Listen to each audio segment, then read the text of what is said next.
Hello बच्चों। बेटे कल ਆਪਾਂ ਐਕਟੀਨੋਇਡਸ मतलब एफ ब्लॉक ਦੀ दूसरी सीरीज़ शुरू की सी ਜਿਹਦੇ ਵਿੱਚ ਆਪਾਂ ਉਹਨਾਂ ਦੀ ਇਲੈਕਟ੍ਰੋਨਿਕ ਕਨਫਿਗਰੇਸ਼ਨਸ ਕੀਤੀਆਂ ਸੀ। ठीक है, ਅੱਜ ਆਪਾਂ ਕਰਦੇ ਹਾਂ ਬੇਟੇ ਆਇਨਿਕ ਸਾਈਜ਼ਸ। ਲੈਂਥਾਨੋਇਡਸ ਦੀ ਤਰ੍ਹਾਂ ਬੇਟੇ ਐਕਟੀਨੋਇਡਸ ਦੇ ਵਿੱਚ ਵੀ ਜਿਹੜੀ ਐਕਟੀਨੋਇਡ ਕੰਟਰੈਕਸ਼ਨ ਹੁੰਦੀ ਹੈ, ਜਿਵੇਂ ਆਪਾਂ ਲੈਂਥਾਨੋਇਡ ਕੰਟਰੈਕਸ਼ਨ ਪੜ੍ਹਿਆ ਸੀ, ਐਕਟੀਨੋਇਡਸ ਦੇ ਵਿੱਚ ਵੀ ਐਕਟੀਨੋਇਡ ਕੰਟਰੈਕਸ਼ਨ ਹੁੰਦੀ ਹੈ। मतलब ਕੀ ਹੈ? The gradual decrease in the size of atoms or ions across the series with the increase in atomic number is called actinoid contraction. ਉੱਥੇ ਆਪਾਂ ਲੈਂਥਾਨੋਇਡ ਕੰਟਰੈਕਸ਼ਨ ਕਿਹਾ ਸੀ, ਸੇਮ ਡੈਫੀਨੇਸ਼ਨ ਹੋਏਗੀ। ਇੱਥੇ ਕੀ ਹੈ? ਐਕਟੀਨੋਇਡ ਕੰਟਰੈਕਸ਼ਨ। ਇਸ ਸੀਰੀਜ਼ ਦੇ ਵਿੱਚ ਜਿਹੜੀ ਕੰਟਰੈਕਸ਼ਨ ਹੁੰਦੀ ਹੈ ਉਹ ਐਕਟੀਨੋਇਡ ਕੰਟਰੈਕਸ਼ਨ ਹੁੰਦੀ ਹੈ। ਠੀਕ ਹੈ, ਉਵੇਂ ਲੈਂਥਾਨਾਮਸ ਦੀ ਤਰ੍ਹਾਂ ਜਾਂ ਲੈਂਥਾਨੋਇਡਸ ਦੀ ਤਰ੍ਹਾਂ ਐਕਟੀਨੋਇਡਸ ਦੇ ਵਿੱਚ ਵੀ ਜਿਹੜੀ ਹੈਗੀ ਐਕਟੀਨੋਇਡ ਕੰਟਰੈਕਸ਼ਨ ਹੁੰਦੀ ਹੈ। This contraction is greater as compared to lanthanoids. ਪਰ ਜਿਹੜੀ ਇਹ ਕੰਟਰੈਕਸ਼ਨ ਹੈ ਬੇਟੇ ਲੈਂਥਾਨੋਇਡਸ ਦੀ ਕੰਟਰੈਕਸ਼ਨ ਨਾਲੋਂ ਵੀ ਜ਼ਿਆਦਾ ਹੁੰਦੀ ਹੈ, due to imperfect shielding effect of 5f orbitals। मतलब ਕੀ ਹੈ ਕਿ 5f orbitals ਦਾ ਜਿਹੜਾ shielding effect ਹੈ ਬੇਟੇ ਉਹ 4f ਦੇ orbitals ਦੇ comparatively ਬਹੁਤ ਪੂਅਰ ਹੁੰਦਾ ਹੈ। ਮਤਲਬ f orbitals ਦਾ ਸਾਰਿਆਂ ਦਾ ਹੀ ਘੱਟ ਹੁੰਦਾ ਹੈ diffused shape ਕਰਕੇ, ਪਰ 4f ਨਾਲੋਂ 5f ਦਾ ਹੋਰ ਵੀ, ਕਿਉਂਕਿ ਇਹ ਹੋਰ ਵੱਡੇ orbitals ਹੁੰਦੇ ਆ diffused ਫੈਲੇ ਹੋਏ, ਤਾਂ ਇਹਨਾਂ ਦਾ ਜਿਹੜਾ ਸ਼ੀਲਡਿੰਗ ਇਫੈਕਟ ਹੈ ਉਹ ਕੀ ਹੈ? 5f ਦਾ 4f ਨਾਲੋਂ ਵੀ ਪੂਅਰ ਹੁੰਦਾ ਹੈ। ਤਾਂ ਉਸ ਪੂਅਰ ਫੀਲਡਿੰਗ ਇਫੈਕਟ ਕਰਕੇ ਜਿਹੜਾ ਆਪਾਂ ਕਹਿ ਲਓ ਇਫੈਕਟਿਵ ਨਿਊਕਲੀਅਰ ਚਾਰਜ ਹੈ ਜਿਹੜਾ ਉਹ ਕੀ ਹੋਏਗਾ? ਜ਼ਿਆਦਾ ਹੋਏਗਾ। ਇਫੈਕਟਿਵ ਨਿਊਕਲੀਅਰ ਚਾਰਜ ਜ਼ਿਆਦਾ ਹੋਣ ਕਰਕੇ, ਕਿਉਂਕਿ ਅਸੀਂ ਲਗਾਤਾਰ ਅਟੋਮਿਕ ਨੰਬਰ ਵਧਾਈ ਜਾਂਦੇ ਹਾਂ, 14 ਤੱਕ ਜਿਹੜੇ ਇਲੈਕਟ੍ਰੋਨ ਅਸੀਂ ਐਡ ਕਰ ਰਹੇ ਹਾਂ, ਤਾਂ ਉਨਾ ਹੀ ਅਟੋਮਿਕ ਨੰਬਰ ਵੀ ਵੱਧ ਰਿਹਾ ਹੈ, ਤਾਂ ਆਪਾਂ ਨਿਊਕਲੀਅਰ ਚਾਰਜ ਵੀ ਵੱਧ ਰਿਹਾ ਹੈ। ਤਾਂ ਇਸ ਕਰਕੇ ਜਿਹੜੀ ਅਟਰੈਕਸ਼ਨ ਹੈ ਨਿਊਕਲੀਅਸ ਦੀ ਟੂਵਰਡਸ ਦਾ ਇਲੈਕਟ੍ਰੋਨ, ਜਿਹੜਾ ਵੈਲੈਂਸ ਇਲੈਕਟ੍ਰੋਨ ਹੈ ਉਹ ਵੱਧਦੀ ਜਾਂਦੀ ਹੈ, ਤਾਂ ਇਸ ਕਰਕੇ ਜਿਹੜਾ ਸਾਈਜ਼ ਹੈ ਉਹ ਛੋਟਾ ਹੁੰਦਾ ਜਾਂਦਾ ਹੈ। ਤਾਂ ਲੈਂਥਾਨੋਇਡਸ ਨਾਲੋਂ ਵੀ ਐਕਟੀਨੋਇਡਸ ਦੇ ਵਿੱਚ ਜਿਹੜੀ ਕੰਟਰੈਕਸ਼ਨ ਹੈ ਉਹ ਜ਼ਿਆਦਾ ਹੁੰਦੀ ਹੈ, ਹੁੰਦੀ ਤਾਂ ਹੈ ਹੀ, ਜ਼ਿਆਦਾ ਹੋ ਜਾਂਦੀ ਹੈ। ਠੀਕ ਹੈ, ਅਗਲੀ ਜਿਹੜੀ ਪ੍ਰੋਪਰਟੀ ਹੈ ਬੇਟੇ ਉਹ ਹੈ ਆਕਸੀਡੇਸ਼ਨ ਸਟੇਟ। ਹੁਣ ਆਕਸੀਡੇਸ਼ਨ ਸਟੇਟ ਹੈ ਜਿਵੇਂ ਆਪਾਂ ਲੈਂਥਾਨੋਇਡਸ ਦੇ ਵਿੱਚ ਕੀਤਾ ਸੀ ਕਿ ਉਹਨਾਂ ਦੀ ਜਨਰਲ ਜਿਹੜੀ ਜਿਹੜੀ ਆਕਸੀਡੇਸ਼ਨ ਸਟੇਟ ਹੈ ਉਹ 3 ਹੁੰਦੀ ਹੈ, ਇਸੇ ਤਰ੍ਹਾਂ ਐਕਟੀਨੋਇਡਸ ਦੀ ਵੀ ਜਿਹੜੀ ਜਨਰਲ ਆਮ ਤੌਰ ਤੇ ਜਿਹੜੀ ਸਟੇਬਲ ਆਕਸੀਡੇਸ਼ਨ ਸਟੇਟ ਹੈ ਉਹ 3 ਹੈ, ਕਿਉਂਕਿ S ਦੇ 7s ਦੇ ਵਿੱਚੋਂ 2 ਇਲੈਕਟ੍ਰੋਨ ਤੇ 6D ਦੇ ਵਿੱਚੋਂ 1 ਇਲੈਕਟ੍ਰੋਨ ਰਿਮੂਵ ਹੋਏਗਾ, ਤਾਂ ਕੀ ਹੈ ਇਹ 3 ਆਕਸੀਡੇਸ਼ਨ ਸਟੇਟ ਬਣਾ ਲੈਂਦਾ ਹੈ। ਪਰ ਐਕਟੀਨੋਇਡਸ ਦੇ ਵਿੱਚ ਬੇਟੇ ਆਕਸੀਡੇਸ਼ਨ ਸਟੇਟਸ ਹੈ ਨਾ ਜਿਹੜੀਆਂ ਉਹ ਹੋਰ ਵੀ ਹਾਇਰ ਆਕਸੀਡੇਸ਼ਨ ਸਟੇਟਸ ਹੈ ਜਿਹੜੀਆਂ ਉਹ ਲੈਂਥਾਨੋਇਡਸ ਦੇ ਕੰਪੈਰੀਟਿਵਲੀ ਜ਼ਿਆਦਾ ਇਹਦੇ ਵਿੱਚ ਹੁੰਦੀਆਂ। But there is a greater range of oxidation states such as +2, +3, 4, 5, 6 and 7। ਕਿਸੇ ਕੁਛ ਕੰਪਾਊਂਡਸ ਦੇ ਵਿੱਚ, ਸਾਰਿਆਂ ਦੇ ਵਿੱਚ ਨਹੀਂ ਹੋਣਗੀਆਂ। ਸੈਂਟਰਸ ਜੇ ਵਾਲੇ ਜਿਹੜੇ ਕੰਪਾਊਂਡਸ ਹੈ ਉਹਨਾਂ ਦੇ ਵਿੱਚ ਜ਼ਿਆਦਾ ਆਉਂਦੀਆਂ, ਉਸ ਤੋਂ ਬਾਅਦ ਫਿਰ ਘਟਣ ਲੱਗ ਜਾਂਦੀਆਂ, ਜਿਵੇਂ ਆਪਾਂ ਟ੍ਰੈਂਡ ਕੀਤਾ ਸੀ ਲੈਂਥਾਨੋਇਡਸ ਦੇ ਵਿੱਚ। ਪਰ ਇਹਦੇ ਵਿੱਚ ਜ਼ਿਆਦਾ ਰੇਂਜ ਹੁੰਦੀ ਹੈ ਆਕਸੀਡੇਸ਼ਨ ਸਟੇਟਸ ਦੀ। ਉਹਦੇ ਵਿੱਚ ਆਪਾਂ ਕੀ ਪੜ੍ਹਿਆ ਸੀ ਕਿ +2 ਵੀ ਹੋ ਸਕਦੀ ਹੈ, +4 ਵੀ ਹੋ ਸਕਦੀ ਹੈ, ਇਹੀ ਆਪਾਂ ਜ਼ਿਆਦਾ ਕਰੀਆਂ ਸੀ ਨਾ। ਤਾਂ ਇਹਦੇ ਵਿੱਚ ਸਾਰੀਆਂ ਆਕਸੀਡੇਸ਼ਨ ਸਟੇਟਸ ਦੀ ਰੇਂਜ ਹੈ ਜਿਹੜੀ ਉਹ ਜ਼ਿਆਦਾ ਹੈ, which is due to the fact that the 5f, 6d and 7s levels are of comparable energies। ਹੁਣ ਇੱਥੇ ਤੁਹਾਨੂੰ ਇਹ ਧਿਆਨ ਰੱਖਣਾ ਚਾਹੀਦਾ ਬੇਟੇ ਕਿ 4f ਤੇ 5d ਆਰਬਿਟਲਸ ਦੀ એનર્ਜੀ ਦੇ ਵਿੱਚ ਬਹੁਤ ਜ਼ਿਆਦਾ, ਇਹਦੇ ਕੰਪੈਰੀਟਿਵਲੀ ਜ਼ਿਆਦਾ ਡਿਫਰੈਂਸ ਹੁੰਦਾ ਹੈ। ਪਰ 5f, 6d ਤੇ 7s ਆਰਬਿਟਲਸ ਦੇ ਵਿੱਚ એનર્ਜੀ ਲੈਵਲ ਦੇ ਵਿੱਚ ਜ਼ਿਆਦਾ ਫਰਕ ਨਹੀਂ ਹੁੰਦਾ, ਕੰਪੇਰੇਬਲ ਹੁੰਦੀਆਂ ਉਹਨਾਂ ਦੀ એનર્ਜੀਜ਼, ਮਤਲਬ ਇੱਕ ਦੂਜੇ ਦੇ ਨੇੜੇ ਤੇੜੇ એનર્ਜੀਜ਼ ਹੁੰਦੀਆਂ। ਤਾਂ ਇਸ ਕਰਕੇ ਜਿਹੜੀ ਆਕਸੀਡੇਸ਼ਨ ਸਟੇਟ ਹੈ ਨਾ ਐਕਟੀਨੋਇਡਸ ਦੇ ਵਿੱਚ ਵੀ, ਕਿਹੜੀ ਆਕਸੀਡੇਸ਼ਨ ਸਟੇਟ ਪੋਸੀਬਲ ਹੈ ਉਹ ਕੀ ਹੈ? ਅਨਈਵਨ ਹੈ। ਜਿਹੜੀ ਡਿਸਟ੍ਰੀਬਿਊਸ਼ਨ ਹੈ ਨਾ ਆਕਸੀਡੇਸ਼ਨ ਸਟੇਟ ਦੀ, ਤੇ ਆਪਾਂ ਕਹਿ ਲਈਏ ਕਿ ਇੱਥੋਂ ਤੱਕ ਵੱਧਦੀ ਜਾਏਗੀ ਆਕਸੀਡੇਸ਼ਨ ਸਟੇਟ, ਫਿਰ ਘਟਦੀ ਜਾਏਗੀ, ਪਰ ਇਹ ਡਿਸਟ੍ਰੀਬਿਊਸ਼ਨ ਹੈ ਜਿਹੜੀ ਬੇਟੀ ਉਹ ਅਨਈਵਨ ਹੈ। ਇਸੇ ਕਰਕੇ ਕਿ ਜਿਹੜਾ ਇਹ ਅਨਸੈਟਿਸਫੈਕਟਰੀ ਹੈਗਾ ਇਹਨਾਂ ਦੀ ਕੈਮਿਸਟਰੀ ਨੂੰ ਪੜ੍ਹਨ ਲਈ, ਇਹ ਇਸ਼ੂ ਹੈ ਜਿਹੜਾ ਅਨਸੈਟਿਸਫੈਕਟਰੀ ਹੈ, that it is unsatisfactory to review there chemistry in terms of oxidation state कि आपां ऑक्सीडेशन स्टेट्स दे विच इन्हां दी केमिस्ट्री नूं डिस्कस नहीं कर सकते कि आपां कहने हुंदे ना कि ये कंपाउंड्स दी ऑक्सीडेशन स्टेट इन्ने है तां उहदियां प्रॉपर्टीज़ ये होणगीਆਂ पर इन्हां दी ऑक्सीडेशन स्टेट्स दे विच कोई वेरीएशन है ही नहीं प्रॉपर कोई रेगूलर ट्रेंड है ही नहीं इस करके आपां इन्हां दी केमिस्ट्री नूं ऑक्सीडेशन स्टेट दे बेस ते स्टडी नहीं कर सकते क्लियर अगे बटे इन्हां दी आयनाइजेशन एंथैल्पीज आयनाइजेशन एंथैल्पी आपां किहनूं कहने आ की हुंदी आयनाइजेशन एंथैल्पी किसी भी गैसीਅस स्टेट ਦੇ ਵਿੱਚੋਂ ਐਟਮ ਦੇ ਵਿੱਚੋਂ ਇਲੈਕਟ੍ਰੋਨ ਨੂੰ ਰਿਮੂਵ ਕਰਨ ਲਈ ਜਿੰਨੀ એનર્ਜੀ ਚਾਹੀਦੀ ਹੈ ਉਹਨੂੰ ਆਪਾਂ ਕੀ ਕਹਿੰਦੇ ਆ ਆਇਨੇਸ਼ਨ ਐਂਥੈਲਪੀ these are not accurately non ਜੇ ਆਪਾਂ ਲੈਂਥਾਨੋਇਡਸ ਦੀ ਤੁਹਾਨੂੰ ਯਾਦ ਹੋਏਗਾ ਆਪਾਂ ਕਿਹਾ ਸੀ ਕਿ ਜਿਹੜੀ ਉਹਨਾਂ ਦੀ ਆਇਨੇਸ਼ਨ ਐਂਥੈਲਪੀਜ਼ ਹੈ ਉਹ ਪਹਿਲੇ ਵਾਲੇ ਐਲੀਮੈਂਟਸ ਹੈ ਜਿਹੜੇ ਸ਼ੁਰੂ ਵਾਲੇ ਉਹਨਾਂ ਦੀ ਕੈਲਸ਼ੀਅਮ ਦੇ ਨਾਲ ਹੈ ਫਿਰ ਹੌਲੀ ਹੌਲੀ ਉਹਨਾਂ ਦੀ ਜਿਹੜੀ ਕਿਹਦੇ ਨਾਲ ਪ੍ਰੋਪਰਟੀਜ਼ ਮਿਲ ਜਾਂਦੀਆਂ ਜਿਹੜੀ ਐਂਥੈਲਪੀਜ਼ ਹੈ ਉਹ ਕਿਹਦੇ ਸੀ कैल्शियम दे आपां मिलाया सी कि कैल्शियम नाल फिर एलूमीनियम दे नाल है ना मैच करदियां सी पर हुण इत्ते की है कि जिहड़ियां इहदियां एंथैल्पीज़ है जिहड़ियां आयनाइजेशन एंथैल्पीज़ है एक्टिनोइड्स दियां ਉਹ एक्यूरेटली नोन ही नहीं मतलब एक्यूरेसी दे नाल असीं उहनां नूं दस ही नहीं सकदे पर इन्हां दी आयनाइजेशन एंथैल्पीज़ है जिहड़ियां ਉਹ लैंथानोइड्स दे नालों लोअर है उहनां नालों घट हुंदियां इन्हां ਦੀਆਂ एंथैल्पीज़ हुण इहदा रीज़न की है बटे ਉਹੀ ਰੀਜ਼ਨ ਆਏਗਾ ਕਿ ਸ਼ੀਲਡਿੰਗ ਇਫੈਕਟ ਹੈ ਜਿਹੜਾ ਠੀਕ ਹੈ ਜਿਹੜਾ ਸ਼ੀਲਡਿੰਗ ਇਫੈਕਟ ਹੈ ਉਹ ਜ਼ਿਆਦਾ ਹੁੰਦਾ ਹੈ 4F ਦਾ 5F ਦਾ ਬਹੁਤ ਘੱਟ ਹੈ ਇਸ ਕਰਕੇ ਇਲੈਕਟ੍ਰੋਨ ਨੂੰ ਜਿਹੜਾ ਰਿਮੂਵ ਕਰਨਾ ਹੈਗਾ ਉਹ ਜਿਹੜਾ ਈਜ਼ੀ ਹੋ ਜਾਏਗਾ ਠੀਕ ਹੈ ਤਾਂ ਦੇ ਪੈਨੀਟ੍ਰੇਟ this is due to the fact that when 5F orbitals are beginning to be occupied मतलब शुरू करते हैं ਅਸੀਂ ਭਰਨੇ इलैक्ट्रॉन जो जाते हैं 5F ਦੇ ਵਿੱਚ they penetrate less into the inner core मतलब अंदर ਨੂੰ नहीं जाते less into the inner core of electrons therefore they are more strongly shielded from the nuclear charge ਦੇ ਨਾਲ ਉਹ strongly shielded ਹੁੰਦੇ ਆ than the 4F electrons of the lanthanoids as a result their ionization enthalpies are lower इस करके ionization एंथैल्पीज़ है जिहड़ियां वो घट होंदियां क्यों क्योंकि जिहड़े 4F ऑर्बिटल्स है वो अंदर नूं चले जाते हैं पैनीट्रेट ज़्यादा हो जाते हैं पर 5F ऑर्बिटल्स है जिहड़े बेटे उन्हां दा साइज़ वड्डा हो जाता है वो अंदर पैनीट्रेट नहीं करते ज़्यादा अंदर नूं नहीं जा सकते ठीक है पैनीट्रेट ना होण करके की है उन्हां नूं जिहड़ा रिमूव करना ईजी होएगा इस करके उन्हां दी आयनाइजेशन एंथैल्पीज़ है जिहड़ियां वो लोअर होंदियां बेशक जिहड़ा चार्ज है वो वधदा जांदा है न्यूक्लीयर चार्ज है जिहड़ा वो वधदा जांदा है अट्रैक्शन भी वधदी जांदी है पर जिहड़ा इलैक्ट्रॉन का रिमूवल है क्योंकि वो ज़्यादा अंदर नूं पेनीट्रेट नहीं कर पाउंदे जिहड़े इलैक्ट्रॉन्स है इस करके उन्हां नूं इलैक्ट्रॉन नूं रिमूव करना ईजी है नैक्सट है बट इन्हां दी मैगनैटिक प्रॉपर्टीज़ हुण मैगनैटिक प्रॉपर्टीज़ की है most of the actinoids are paramagnetic हुण आपां नूं बार-बार ये चीज़ां डिस्कस करन दी लोड़ नहीं है आपां जिहड़ा लैंथानोइड्स दे विच आपां डिस्कस कर लिया सी कि पैरामैगनैटिक ते डायमैगनैटिक सबस्टांसिस की हुंदियां जिहड़ियां मैगनैटिक फील्ड वड अट्रैक्ट होंदियां वो पैरामैगनैटिक जिहड़ियां नहीं अट्रैक्ट होंदियां वो डायमैगनैटिक हुण ये जिहड़ी एक्टिनोइड्स है वो आम तौर ते पैरामैगनैटिक होंदे क्यों क्योंकि उन्हां दे विच अनपेयर्ड इलैक्ट्रॉन्स बहुत ज़्यादा होंदे सारे ਜਿਹੜੇ ਜਿੰਨੇ ऑर्बिटल्स बेटे ज़्यादा होणगे ਉਹਨਾਂ ਦੇ ਵਿੱਚ ਅਨਪੇਅਰਡ ਇਲੈਕਟ੍ਰੋਨ ਉਨੇ ਜ਼ਿਆਦਾ ਆਉਂਦੇ ਜਾਣਗੇ ਕਿਉਂਕਿ 7 ऑर्बिटल्स है 7 ਦੇ ਵਿੱਚ ਪਹਿਲਾਂ 7 ਤੱਕ ਤਾਂ ਇੱਕ ਇਲੈਕਟ੍ਰੋਨ ਜਾਏਗਾ 7 ਦੇ ਕੋਲ ਕੀ ਹੋਏਗਾ ਅਨਪੇਅਰਡ ਹੈ ਫਿਰ ਪੇਅਰਿੰਗ ਸਟਾਰਟ ਹੋਏਗੀ ਫਿਰ ਵੀ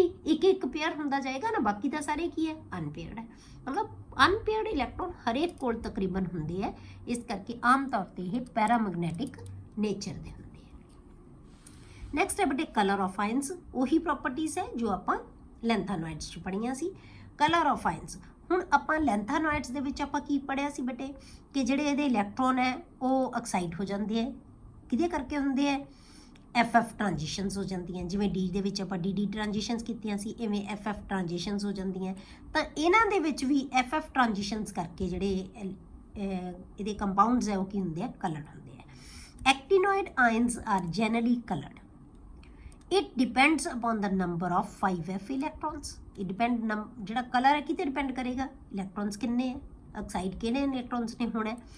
the colour arises due to electronic transition, electrons दी ट्रांजिशन करके ਜਿਹੜੇ ਹੈਗੇ कलर अराइज ਹੁੰਦਾ है between various energy states with the 5f sub शैल, मतलब 5f सब शैल ਦੇ ਵਿੱਚ ਹੀ ਜਿਹੜੀਆਂ ਹੈਗੀਆਂ ਇਲੈਕਟ੍ਰॉन्स ਹੈ ਜਿਹੜੇ ਉਹ ਜਿਹੜੇ ਹੈਗੇ ट्रांजिशन ਹੋਣ ਲੱਗ ਜਾਂਦੀ ਹੈ ਇਲੈਕਟ੍ਰॉन्स ਦੀ f और 5f ऑर्बिटल्स ਦੇ ਵਿੱਚ ਹੀ, ਜਿਹਨੂੰ ਅਸੀਂ f ट्रांजिशंस ਕਹਿ ਦਿੰਦੇ ਹਾਂ। ਇਹਦੇ ਕਰਕੇ ਕੀ ਹੈ ਇਹਨਾਂ ਦਾ ਕਲਰ ਅਰਾਈਜ਼ ਹੁੰਦਾ ਹੈ। ਨੈਕਸਟ ਹੈ ਬੇਟੇ ਫਾਰਮੇਸ਼ਨ ਆਫ ਕੰਪਲੈਕਸਿਸ। ਤਾਂ ਹੁਣ ਕੰਪਲੈਕਸਿਸ ਆਪਾਂ ਲੈਂਥਾਨੋਇਡਸ ਦੇ ਵਿੱਚ ਵੀ ਪੜ੍ਹਿਆ ਸੀ ਕਿ ਕੰਪਲੈਕਸਿਸ ਬਣਾ ਸਕਦੇ ਹੈ। ਇਸੇ ਤਰ੍ਹਾਂ ਐਕਟੀਨੋਇਡਸ ਵੀ ਕੰਪਲੈਕਸਿਸ ਬਣਾਉਂਦੇ ਹੈ। ਐਕਟੀਨੋਇਡਸ ਦੀ ਟੈਂਡੈਂਸੀ ਉਹਨਾਂ ਨਾਲੋਂ ਜ਼ਿਆਦਾ ਹੈ ਕੰਪਾਊਂਡ ਬਣਾਉਣ ਦੀ, ਕੰਪਲੈਕਸ ਬਣਾਉਣ ਦੀ। Actinoids have greater tendency to form complexes in comparison to lanthanoids. ਹੁਣ ਇਹਦਾ ਰੀਜ਼ਨ ਕੀ ਹੈ? This is due to their higher charge and smaller size of their ions. ਇਹਦੇ ਆਇਨ ਹੈ ਜਿਹੜੇ ਛੋਟੇ ਹੈ, ਚਾਰਜ ज़्यादा है, ठीक है, चार्ज उन्ना ही है, साइज़ छोटा है। इस करके कंपलैक्सिस वास्ते सानू की चाहिए होंदा है कि मैटल एटम है जिहड़ा उहदा साइज़ छोटा होवे, उहदे चार्ज ज़्यादा होवे ते उहदे कोले वेकेंट ऑर्बिटल्स होण। ये सारियां कंडीशनस इन्हां कोले हैगियां। इहदे कोले ऑर्बिटल्स बहुत ज़्यादा होंदे है क्योंकि 7s शुरू हो जाता है, 7s दे भी है, 6d दे भी है। मतलब की है 6 जे शुरू हो गया तो इहदा मतलब 6f भी खाली है, 7s शुरू हो गया ਇਹਦਾ मतलब 7f ਵੀ ਖਾਲੀ ਹੈ। ਇਹਦੇ ਵਿੱਚ ਬਹੁਤ ਜ਼ਿਆਦਾ ਇਲੈਕਟ੍ਰॉन्स ਹੈ ਜਿਹੜੇ ਉਹ ਕੀ ਹੁੰਦੇ ਆ ਬੇਟੇ 6p 7 ਸ਼ੁਰੂ ਹੋ ਗਿਆ 7p ਵੀ ਖਾਲੀ ਹੈ। ਮਤਲਬ ਬਹੁਤ ਵੇਕੈਂਟ ਆਰਬਿਟਲਸ ਇਹਨਾਂ ਕੋਲੇ ਅਵੇਲੇਬਲ ਹੁੰਦੇ ਆ, ਠੀਕ ਹੈ। ਇਸ ਕਰਕੇ ਇਹ ਕੰਪਲੈਕਸਿਸ ਹੈ ਜਿਹੜੇ ਉਹ ਬਣਾਉਂਦੇ ਆ। ਕਲੀਅਰ? ਤੇ ਐਫ ਆਇਨਸ ਦੀ ਜਿਹੜੀ ਐਕਟੀਨੋਇਡਸ ਦੀ ਟੈਂਡੈਂਸੀ ਟੂ ਫਾਰਮ ਕੰਪਲੈਕਸਿਸ ਜ਼ਿਆਦਾ ਹੁੰਦੀ ਹੈ ਐਜ਼ ਕੰਪੇਅਰ ਟੂ ਲੈਂਥਾਨੋਇਡਸ। ਕਲੀਅਰ? ਅਗਲਾ ਜਿਹੜਾ ਹੈਗਾ ਕੈਮੀਕਲ ਰਿਐਕਟੀਵਿਟੀ। ਅਗਲੀ ਪ੍ਰੋਪਰਟੀ ਹੈ ਬੇਟੇ ਇਹਨਾਂ ਦੀ ਕੈਮੀਕਲ ਰਿਐਕਟੀਵਿਟੀ। ਜਿਹੜੇ ਐਕਟੀਨੋਇਡਸ ਹੁੰਦੇ ਆ ਨਾ ਬਹੁਤ ਰਿਐਕਟਿਵ ਹੁੰਦੇ ਆ ਬੇਟੇ, ਹਾਈਲੀ ਰਿਐਕਟਿਵ ਹੁੰਦੇ ਆ ਇਹ। ਦ ਐਕਟੀਨੋਇਡ ਮੈਟਲਸ ਆਰ ਸਿਲਵਰੀ ਇਨ ਅਪੀਅਰੈਂਸ, ਠੀਕ ਹੈ। ਸਿਲਵਰ ਜਿਹੜੇ ਕਲਰ ਦੀ ਅਪੀਅਰੈਂਸ ਹੁੰਦੀ ਹੈ ਇਹਨਾਂ ਦੀ। And display a variety of structures, ਤੇ ਬੜੇ ਤਰ੍ਹਾਂ ਦੇ ਸਟਰਕਚਰਸ ਦੇ ਵਿੱਚ ਐਗਜ਼ਿਸਟ ਕਰਦੇ ਹੈ। ਮਤਲਬ ਇਹਨਾਂ ਦੇ ਇਹ ਨਹੀਂ ਕਿ ਇੱਕ ਤਰ੍ਹਾਂ ਦਾ ਸਟਰਕਚਰ ਹੁੰਦਾ ਹੈ, ਬੜੇ ਤਰ੍ਹਾਂ ਦੇ ਇਹਨਾਂ ਦੇ ਵੈਰਾਈਟੀ ਆਫ ਸਟਰਕਚਰਸ ਇਹਨਾਂ ਦੇ ਬਣਾ ਸਕਦੇ ਆ ਇਹ। ਦ ਮੇਨ ਕਰੈਕਟਰਿਸਟਿਕਸ ਆਫ ਕੈਮੀਕਲ ਰਿਐਕਟੀਵਿਟੀ ਆ, ਸਭ ਤੋਂ ਪਹਿਲਾਂ ਆਪਾਂ ਕੀ ਦੱਸਦੇ ਆ ਨਾ ਕਿ these are highly reactive metals specially in finally divided form. ਜਦੋਂ ਆਪਾਂ ਮਤਲਬ ਇਹਨੂੰ ਬਹੁਤ ਛੋਟੇ ਛੋਟੇ ਪੀਸਿਸ ਦੇ ਵਿੱਚ ਕੱਟ ਦਈਏ ਤਾਂ ਇਹ ਕੀ ਹੈ ਇਹਨਾਂ ਦੀ ਰਿਐਕਟੀਵਿਟੀ ਹੋਰ ਵੀ ਵੱਧ ਜਾਂਦੀ ਹੈ। They react with boiling water, ਇਹ ਬੋਇਲਿੰਗ ਵਾਟਰ ਦੇ ਨਾਲ ਰਿਐਕਟ ਕਰਦੇ ਹੈ and form a mixture of oxide and hydroxide. Oxide ਤੇ ਹਾਈਡਰੋਕਸਾਈਡ ਦਾ ਮਿਕਸਚਰ ਬਣਾ ਲੈਂਦੇ ਹੈ ਬੋਇਲਿੰਗ ਵਾਟਰ ਦੇ ਨਾਲ ਰਿਐਕਟ ਕਰਕੇ। ਦੇ react with non metals of moderate temperature at moderate temperature, ਠੀਕ ਹੈ। ਮੋਡਰੇਟ ਟੈਂਪਰੇਚਰ ਦੇ ਉੱਤੇ ਬੇਟੇ ਇਹ ਜਿਹੜੇ ਨੌਨ ਮੈਟਲਸ ਦੇ ਨਾਲ ਰਿਐਕਟ ਕਰਦੇ ਹੈ। all the metals are attacked by hydrochloric acid, acids ਇਹਨਾਂ ਦੇ ਉੱਤੇ ਅਟੈਕ ਕਰ ਸਕਦੇ ਆ, ਮਤਲਬ ਐਸਿਡਸ ਦੇ ਨਾਲ ਰਿਐਕਟ ਕਰਦੇ ਆ ਸਾਰੇ ਮੈਟਲਸ ਆ ਜਿਹੜੀਆਂ ਐਕਟੀਨੋਇਡਸ ਹੈ।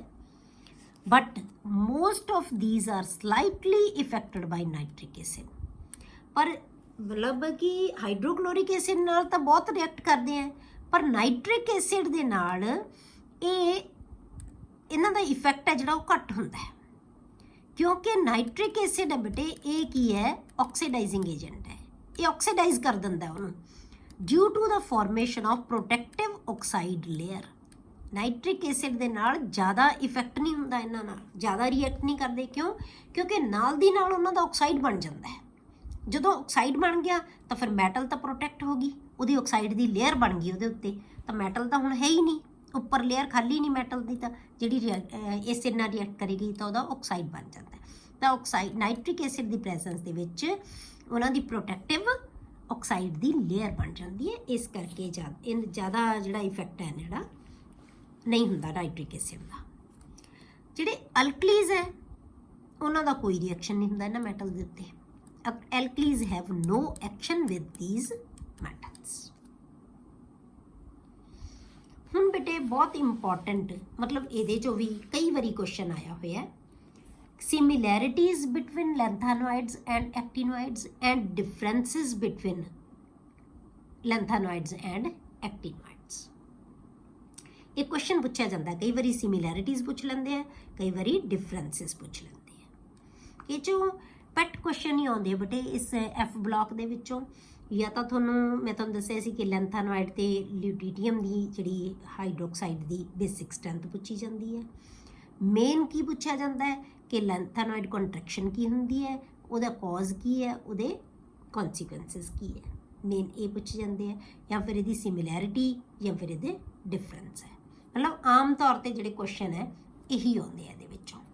पहला आप करते हैं बटे दियाँ similarities. Both show +3 oxidation state, दोनों के +3 ऑक्सीडेशन स्टेट स्टेबल स्टेट होंगी है। Both are electropositive and strong reducing agent. हुण इलैक्ट्रोपॉजिटिव जिहड़ी भी स्पीशीज़ इलैक्ट्रोपॉजिटिव होएगी, ज़्यादा इलैक्ट्रोपॉजिटिव होएगी, वो हमेशा रिड्यूसिंग एजेंट होएगी। क्यों? इलैक्ट्रोपॉजिटिव स्पीशीज़ किहड़ी हुंदी है बटे, जिहड़ी इलैक्ट्रॉन लूज कर सकती है, तो इलैक्ट्रॉन लूज करते हैं, इस करके ये रिड्यूसिंग एजेंट है। दूसरे नूं रिड्यूस कर सकते हैं, इलैक्ट्रॉन दे सकते हैं, ठीक है, तो इस करके रिड्यूसिंग एजेंट्स है। तीसरे दी सिमिलैरिटी है जी, cations with unpaired electron are paramagnetic. हुण जिहड़े कैटायंस हुंदे बटे, क्योंकि उन्हां दे विच अनपेयर्ड इलैक्ट्रॉन हुंदे ही हुंदे आ। जदों इन्हां ने कैटायन बना लिया, 3 इलैक्ट्रॉन लूज करते, 2 S चों ते 1 D चों, तो F दे विच अनपेयर्ड इलैक्ट्रॉन होणगे ही होणगे तकरीबन सारिਆਂ कोले। इस करके इन्हां दी नेचर की हुंदी है, paramagnetic. Most of the cations are coloured, इसका भी रीजन यही है कि अनपेयर्ड इलैक्ट्रॉन है। बहुत सारे कैटायंस है जिहड़े की हुंदे हैं, कलर्ड हुंदे हैं। Both show gradual decrease in size due to contraction. Contraction के कारण जिहड़ी लैंथानोइड कॉन्ट्रैक्शन ते एक्टिनोइड कॉन्ट्रैक्शन है जिहड़ी, इहदा मतलब ये दोनों दे विच हुंदी है। They show gradual decrease in size. Both show ion exchange behaviour. Ion exchange behaviour किहदे च हो सकदा हुंदा है बेटे, जिहदे कोले ऑर्बिटल होण एक्सचेंज करन लई। मतलब कि जे 2 ऑर्बिटल्स दे विच इलैक्ट्रॉन है तो अपनी पोजीशन एक्सचेंज कर सकते हैं, जे 3 च है तो एक्सचेंज कर सकते हैं, क्योंकि इहदे कोले बहुत सारे ऑर्बिटल है, तो इस करके आयन एक्सचेंज बिहेवियर उन्हां दे विच हुंदा है, ठीक है। Differences between lanthanoids and actinoids. Lanthanoid ते एक्टिनोइड्स दे विच डिफरेंसिस की है हुण बेटे। पहला डिफरेंस है बेटे, show mainly +3 oxidation state except in few cases +2 and +4, ठीक है। कुछ केसेस दे विच +2 ते +4 आउंदी है, अदरवाइज +3 ऑक्सीडेशन स्टेट है। इहदे विच बेटे +3 ऑक्सीडेशन स्टेट तो हुंदी है, जिहड़ा कि कॉमन है दोनों दे विच। दे शो +2 +3 4 सारियां oxidation, variety of oxidation states they show. Clear. अगली जिहड़ी प्रॉपर्टी है बेटे, जिहड़ा डिफरेंस है वो है 4f electrons have greater shielding effect. मतलब कंपैरिजन च, अदरवाइज नहीं हुंदा 4f दा ज़्यादा, पर इहदे कंपैरेटिवली ज़्यादा हुंदा है। 5f electrons have poor shielding effect, जे आपां दोनों दा आपस च कंपैरिजन करिए, अदरवाइज f दा हमेशा ही सब तो घट हुंदा है। Their compounds are less basic, इहदे कंपाउंड्स लैस बेसिक होंदे हैं। Their compounds are more basic. Tendency to form complexes is less, मैं तुहानूं दस्सिया सी कि जिहड़े कंपलैक्स बनाउंदे हैं पर घट बनाउंदे हैं। Tendency to form complexes is more. Binding energies of 4f are higher, binding energies of 5f are lower. इन्हां दी बाइंडिंग एनर्जीज है जिहड़ियां वो घट हुंदियां। Except promethium, these are non-radioactive।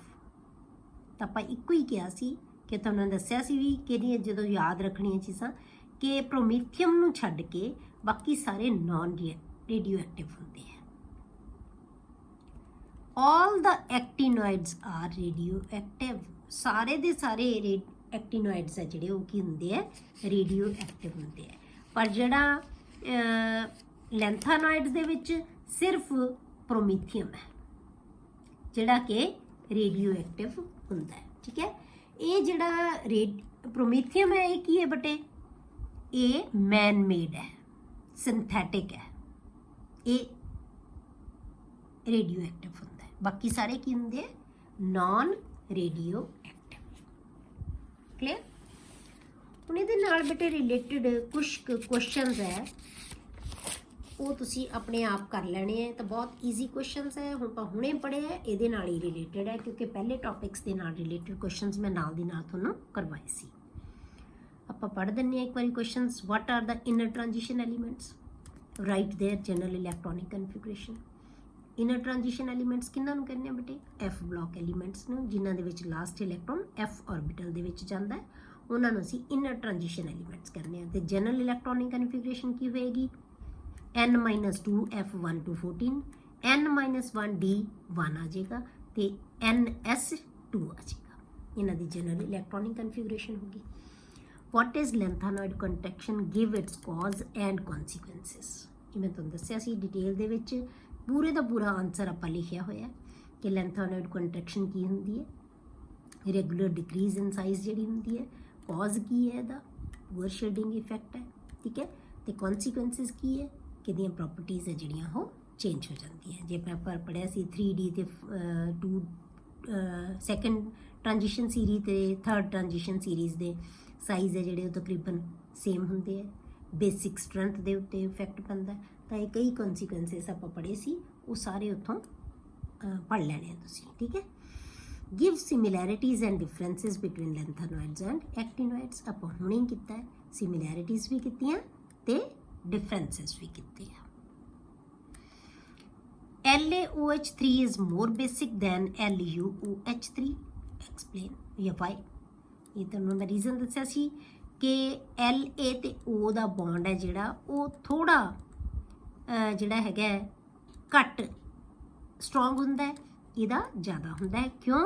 क्योंकि जिवें जिवें आपां लैंथेनम टू ल्यूटिटियम जाने आ तां साइज़ छोटा हुंदा जांदा है, ते M ते O दा बॉन्ड है जिहड़ा थोड़ा स्ट्रोंग हुंदा जांदा है इहदे नालों, इसे करके उन्होंने ब्रेक करना औखा होएगा। तो इस करके इहदी जिहड़ी बेसिक स्ट्रेंथ है वो घट हुंदी है, lanthanum they hydroxide the basic strength ज़्यादा हुंदी है। जिन्ना ईजीली इनू इलैक्ट्रॉन दे देगा उन्नी ईजीली ये ब्रेक हो जाएगा, तो वह बेसिक जिहड़ी नेचर है वो उन्नी ज़्यादा होएगी। Actinoid contraction is greater from element to element then lengthanoid contraction। why?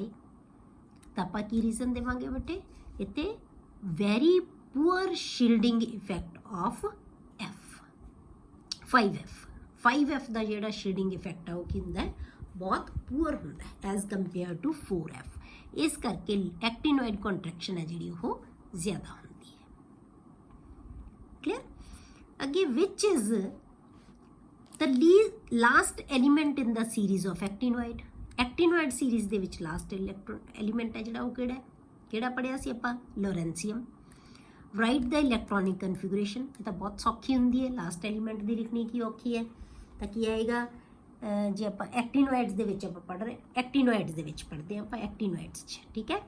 तो लास्ट की आएगा 5F14, 6D1 एंड 7S2, ठीक है।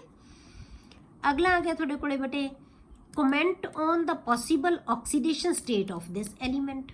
हुण इस एलीमेंट की ऑक्सीडेशन स्टेट कितनी होएगी बेटे, 3 पॉजिटिव, क्योंकि 5F दे विच कितने इलैक्ट्रॉन है 14, उन्हां दे विचों असीं इलैक्ट्रॉन नूं रिमूव नहीं कर सकांगे, तो कित्थों जाणगे, 2 इलैक्ट्रॉन S दे विच शेयर करेगा ये, तो 1 इलैक्ट्रॉन D दा, तो ऑक्सीडेशन स्टेट की होगी 3, तो यदि oxidation state possible oxidation state is 3+3। Clear. ये कुछ क्वेश्चन सी बेटे जिहड़े इहदे F ब्लॉक दे नाल रिलेटेड सी, ठीक है। हुण आपां नैक्सट जिहड़ा आपां नैक्सट चैप्टर है वो शुरू करांगे।